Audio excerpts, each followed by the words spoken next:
আসসালামু আলাইকুম। সংবাদে আপনাদের সবাইকে স্বাগত জানাচ্ছি। আমি ফিরোজ তোহা। শুরুতেই সংবাদ শিরোনাম। বাংলাদেশের সর্বশেষ গুরুত্বপূর্ণ আপডেট সংবাদে আপনাকে স্বাগত। শুরুতেই সংবাদ শিরোনাম, পরে বিস্তারিত। শুরুতেই জানাবো, নতুন কর্মসূচি দিয়ে শাহবাগ ছাড়লেন ট্রেনি চিকিৎসকেরা। নতুন কর্মসূচি দিয়ে 11 ঘণ্টা পর রাজধানীর শাহবাগ ছেড়ে দিয়েছেন পোস্ট গ্রাজুয়েট প্রাইভেট ট্রেনি চিকিৎসকেরা। রোববার 29শে ডিসেম্বর রাত 10টার দিকে সংবাদ সম্মেলনে ভাতা বৃদ্ধির দাবিতে নতুন কর্মসূচি ঘোষণা দিয়ে শাহবাগ ছাড়েন তারা। এরপর জানাবো, ভারত থেকে অপ্রয়োজনীয় পণ্য আমদানি নিষিদ্ধে আইনি নোটিশ। ভারত থেকে সব অপ্রয়োজনীয় পণ্য আমদানি নিষিদ্ধ করতে সরকারকে আইনি নোটিশ পাঠানো হয়েছে।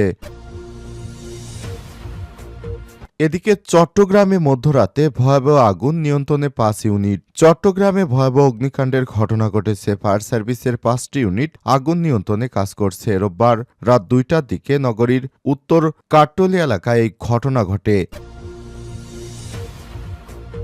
এরপর জানাবো, কুমিল্লার মাধাই বাজারে ভয়াবহ অগ্নিকাণ্ড, ব্যাপক ক্ষয়ক্ষতির আশঙ্কা। কুমিল্লা জেলার চান্দিনা উপজেলার মাধাইয়া বাজারে ভয়াবহ অগ্নিকাণ্ডের ঘটনা ঘটেছে। আগুনে অসংখ্য ব্যবসা প্রতিষ্ঠান পুড়ে যাওয়ার সম্ভাবনা রয়েছে। এতে ব্যাপক ক্ষয়ক্ষতি হওয়ার আশঙ্কা করছে স্থানীয়রা। ফায়ার সার্ভিসের 6টি ইউনিট আগুন নিয়ন্ত্রণে কাজ করছে।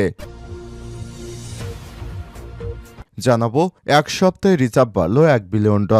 দেশের বৈদেশিক মুদ্রা রিজার্ভ আবারও বৃদ্ধি পেয়েছে। এখন বাংলাদেশের গোস রিজার্ভ দাঁড়িয়েছে $21.35 বিলিয়ন, আর বাংলাদেশের নিট রিজার্ভ হিসেবে দাঁড়িয়েছে $26.09 বিলিয়ন।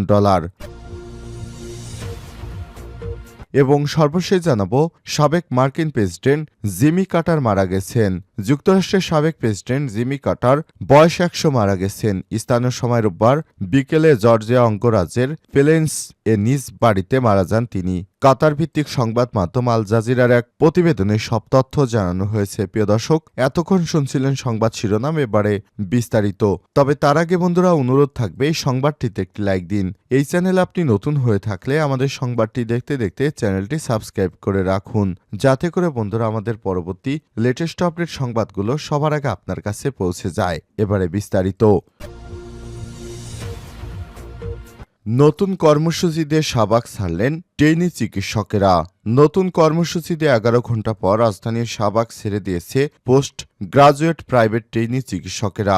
রোববার 29শে ডিসেম্বর রাত 10টার দিকে সংবাদ সম্মেলনে ভাতা বৃদ্ধির দাবিতে নতুন কর্মসূচি ঘোষণা দিয়ে শাহবাগ ছাড়েন তারা। চিকিৎসকেরা জানান, সোমবার সকাল 10টায় বিএসএমইউ এর বটতলায় জমায়েত হবেন চিকিৎসকরা। এরপর 11টায় প্রধান উপদেষ্টা ডক্টর মোহাম্মদ ইউনূসের সঙ্গে দেখা করতে রওনা হবেন। প্রধান উপদেষ্টাকে জানুয়ারি থেকে 35,000 টাকা এবং জুলাই থেকে 50,000 টাকা বাড়ানোর দাবি করবেন। পাশাপাশি কর্মবিরতি অব্যাহত থাকবে।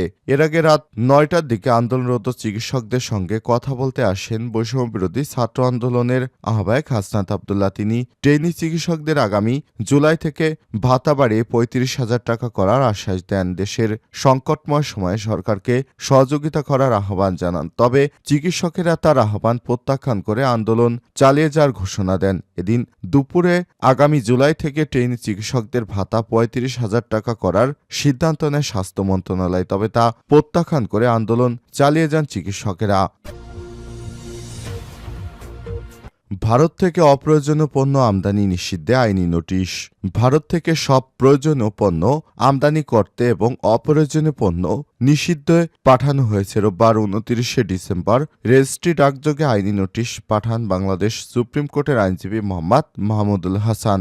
বাণিজ্য মন্ত্রণালয়ের সচিব, স্বরাষ্ট্র মন্ত্রণালয়ের সচিব, জাতীয় রাজস্ব বোর্ড এনবিআর এর চেয়ারম্যান, আমদানি রপ্তানি প্রধান নিয়ন্ত্রকের দপ্তরের প্রধান নিয়ন্ত্রক বরাবর এই আইনি নোটিশ পাঠানো হয়েছে। নোটিশে বলা হয়েছে, আন্তর্জাতিকভাবে পণ্য আমদানির ক্ষেত্রে বিশ্বের সব দেশ তুলনামূলক সুবিধা নীতি অনুসরণ করে থাকে। আন্তর্জাতিকভাবে আমদানির ক্ষেত্রে তুলনামূলক সুবিধা বলতে এমন একটি অর্থনৈতিক নীতি বোঝায় যেখানে একটি দেশ সেই সব পণ্য বা সেবা আমদানি করে সেগুলো দেশীয়ভাবে উৎপাদন করা সম্ভব হলে তা তুলনামূলকভাবেই সুযোগ ব্যয়ে উৎপাদিত হয়। এ নীতির মাধ্যমে দেশটি নিজেদের সম্পদ ও দক্ষতা সেসব খাতে কেন্দ্রীভূত করে যেখানে তার তুলনামূলক সুবিধা রয়েছে, ফলে দেশটির কম খরচে উচ্চ মানসম্পন্ন পণ্য আমদানি করতে পারে এবং বাণিজ্যের মাধ্যমে আর্থিক ও অর্থনৈতিক উন্নয়ন ঘটায়। কিন্তু অত্যন্ত দুঃখের বিষয়, ভারত থেকে পণ্য আমদানির ক্ষেত্রে এই আন্তর্জাতিক বাণিজ্যের আমদানি নীতি তুলনামূলক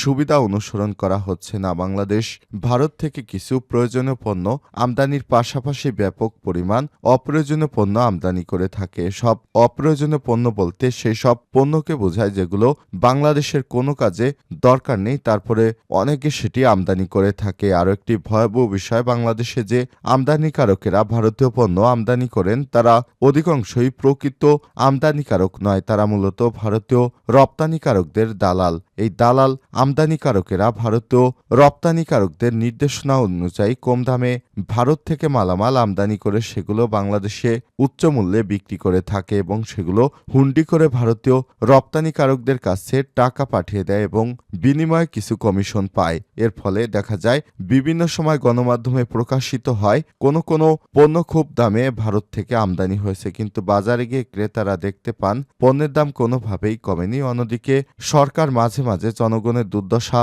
লাঘব করার জন্য ভারত থেকে বিভিন্ন নিত্য প্রয়োজনীয় পণ্য আমদানির ক্ষেত্রে শুল্ক ছাড় দেয়, কিন্তু এতে বাজারে কোনো প্রভাব পড়ে না। তবে এর ফলে ভারতীয় রপ্তানিকারক ও তাদের বাংলাদেশি দালাল আমদানিকারকদের লাভ হয়। তারা কম খরচে বাংলাদেশে পণ্য আমদানি করে বেশি দামে বিক্রি করে থাকেন। মূলত এ সমস্ত পণ্য আমদানি বন্ধ করতেই এই সিদ্ধান্তের কথা জানানো হয়েছে ওই নোটিশে।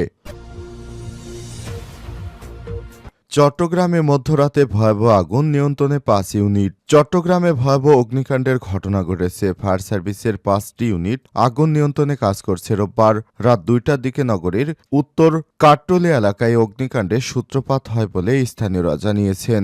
জানা গেছে, উত্তর কাট্টলি সিডি আবাসিক এলাকার 1 নম্বর রোডে পদ্মাপুকুর পাড়ে এলাকায় ঘটনা ঘটে। সেখানে একাধিক ফার্নিচারের দোকান ও গাড়ির গ্যারেজ রয়েছে। ফায়ার সার্ভিসের কন্ট্রোল রুম গণমাধ্যমকে জানায় রাত 2:10 সময় আগুন লাগার খবর আসে। একাধিক স্টেশনের 5টি ইউনিট আগুন নিয়ন্ত্রণে কাজ করছে। কুমিল্লার মাধাইয়া বাজারে ভয়াবহ অগ্নিকাণ্ড, ব্যাপক ক্ষতির আশঙ্কা।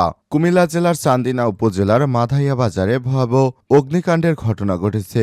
আগুনে অসংখ্য ব্যবসা প্রতিষ্ঠান পুড়ে যাওয়ার সম্ভাবনা রয়েছে, এতে ব্যাপক ক্ষয়ক্ষতি হয়েছে। ফায়ার সার্ভিসের 6টি ইউনিট আগুন নিয়ন্ত্রণে কাজ করছে। রোববার দিবাগত রাত 12টার দিকে আগুনের সূত্রপাত হয়। ফায়ার সার্ভিস ও সিভিল ডিফেন্সের কুমিল্লার সহকারী পরিচালক মোহাম্মদ তৌফিকুল ইসলাম ভূঁইয়া আগুন লাগার বিষয়টি নিশ্চিত করেছেন। এলাকাবাসী জানান, রাত 12টার দিকে হঠাৎ বাজারে একটি দোকানে আগুন দেখতে পান ব্যবসায়ীরা। দ্রুতই আগুন ছড়িয়ে পড়ে বাজারে। খবর পেয়ে চান্দিনা ফায়ার সার্ভিসের কর্মীরা এসে কাজ শুরু করেন। ততক্ষণে আগুন নিয়ন্ত্রণের বাইরে চলে যায়। পরে দাউদকান্দি কুমিল্লা ফায়ার স্টেশনের কর্মীরা এসে কাজ শুরু করেন। ফায়ার সার্ভিস ও সিভিল ডিফেন্সের সহকারী পরিচালক মোহাম্মদ তৌফিকুল ইসলাম ভূঁইয়া বলেন, 6টি ইউনিট কাজ করছে।